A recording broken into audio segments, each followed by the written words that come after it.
पिछले अध्याय में भगवान ने सत्व रजत तम इन तीनों गुणों के प्रभाव को विस्तार से समझाया और बताया कि कैसे ये गुण जीव को संसार में बांधते हैं। साथ ही उन्होंने यह भी स्पष्ट किया कि इन गुणों से ऊपर उठकर ही ब्रह्म की प्राप्ति संभव है। अब इस अध्याय में भगवान संसार के वास्तविक स्वरूप को प्रकट करने के लिए अत्यंत गोपनीय और महत्वपूर्ण ज्ञान प्रदान करते हैं। वे हमें समझाते हैं कि यह संसार एक अस्वस्थ पीपल की वृक्ष की भांति है, जिसकी जड़ों को जानकर और उन्हें काटकर ही परम पुरुषोत्तम की प्राप्ति हो सकती है। इसी रहस्य को उजागर करने के लिए भगवान श्री कृष्ण 15वें अध्याय का आरंभ करते हैं। भगवान अर्जुन से बोले, हे अर्जुन, ये संसार एक उल्टे पीपल के पेड़ की तरह है। इसकी जड़ें ऊपर की तरफ और शाखाएं नीचे की तरफ फैली हुई हैं। वेद इस पेड़ के पत्ते हैं, अर्थात इस संसार को बनाने वाले ईश्वर हैं, और यह संसार अलग अलग दिशाओं में फैला हुआ है। वेद और शास्त्र इस संसार के ज्ञान रूपी पत्ते हैं, जो हमें जीवन का सत्य और ज्ञान प्रदान करते हैं। और जो संसार रूपी वृक्ष के रहस्य को समझ ले, वही सच्चा ज्ञानी है। इस संसार रूपी वृक्ष की शाखाएं हर दिशा में फैली हुई हैं, क्योंकि यह सत्व रज और तम इन तीनों गुणों के प्रभाव से बढ़ता है। संसार में कोई भी व्यक्ति इन गुणों से मुक्त नहीं है।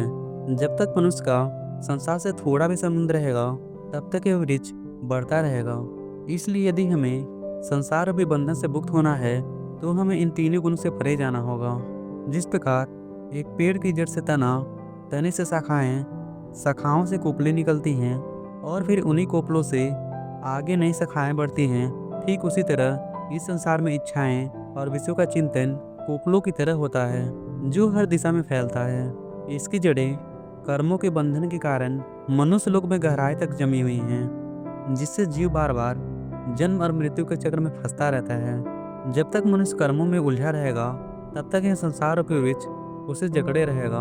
इस संसार रूपी वृक्ष का जैसा रूप देखने में आता है, वैसा विचार करने पर नहीं मिलता, क्योंकि न तो इसका आदि है और न ही अंत है, और न ही इसकी कोई स्थिरता है। इसलिए संसार रूपी वृक्ष को वैराग्य रूपी शस्त्र से काट देना चाहिए, अर्थात इस संसार के मोह माया से बाहर निकल जाना चाहिए।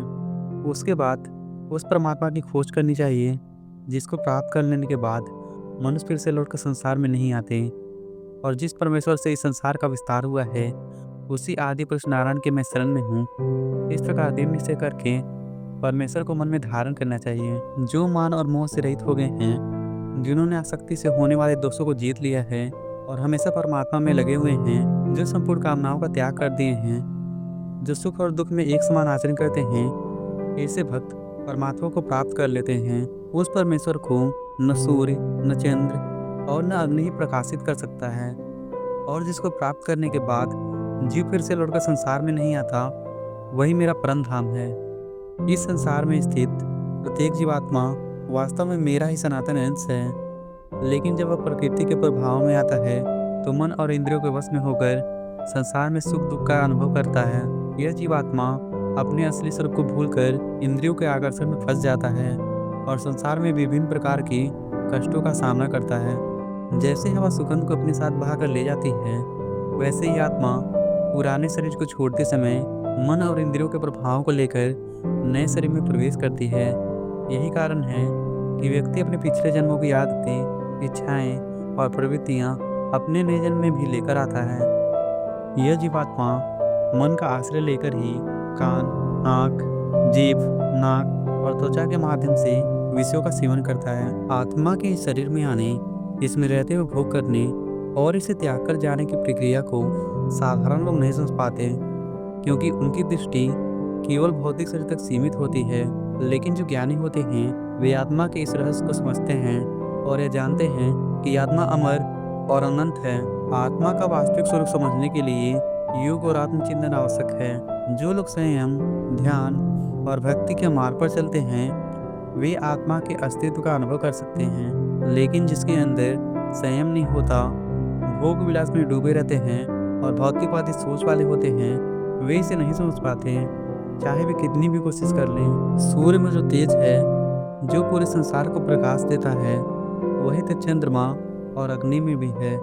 उसे मेरा ही तेज समझो। मैं ही समस्त सृष्टि का पालन पोषण करता हूँ। मैं ही अपनी दिव्य शक्ति से इस पृथ्वी को स्थिर रखता हूँ और सभी पेड़ पौधों को जीवनदायी रस प्रदान करता हूँ, जिससे उन्हें भोजन और ऊर्जा प्राप्त होता है। मैं ही सभी जीवों के शरीर में पाचन शक्ति के रूप में स्थित होकर सभी तरह के भोजन को पचाता हूँ।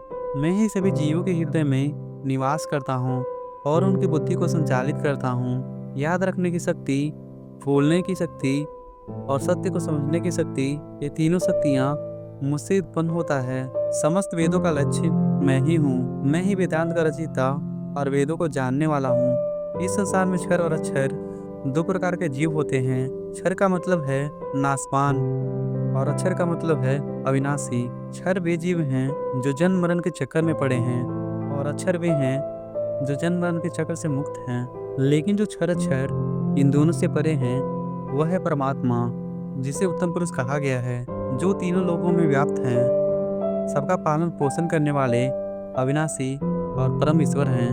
हे अर्जुन, मैं क्षर और अक्षर से भी उत्तम हूँ, इसलिए लोक और वेद में पुरुषोत्तम नाम से प्रसिद्ध हूँ। इस प्रकार जो मनुष्य मुझे पुरुषोत्तम जानता है वह सभी तरह से मेरा ही भजन करता है। हे निष्पाप अर्जुन, इस प्रकार यह अत्यंत गोपनीय शास्त्र मेरे द्वारा कहा गया है। इसको जानकर मनुष्य बुद्धिमान हो जाता है और उससे अपने जीवन का वास्तविक उद्देश्य समझ में आ जाता है। श्रीमद् भगवद गीता का 15वां अध्याय यहाँ समाप्त हुआ। हरे कृष्णा।